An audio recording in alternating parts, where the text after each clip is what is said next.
வணக்கம் நண்பா, எல்லோரும் வணக்கம். இன்றைக்கி நம்ம என்ன பார்க்க போகிறோம்னா, ஒரு பெஸ்ட்டான மல்டி சார்ஜர் எப்படி கனெக்ட் பண்ணுறதை பற்றி தான் பார்க்க போகிறோம். இது நிறைய பேருக்கு தெரிஞ்ச விஷயந்தான்.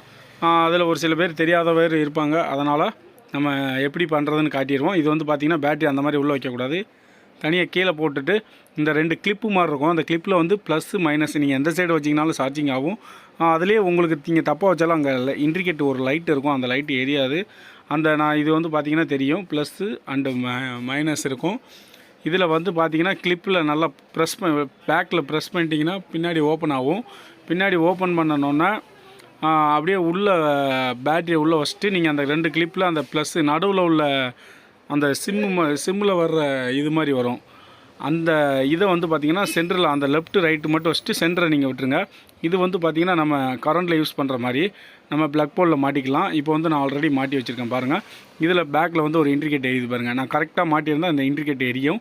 நீங்கள் அப்படியே ப்ளக்கில் மாட்டிட்டிங்கன்னா அப்படியே லைன் போயிட்டு வரும். அதில் உங்களுக்கு சார்ஜ் ஃபுல்லாக வச்சனாலும் தெரியும். இப்போ நான் எப்படி மாட்டியிருக்கேன்னு பாருங்கள். இப்போ வந்து பார்த்திங்கனாலே தெரியும், ரொம்ப ஒரு ஈஸியான இதாக இருக்கும்.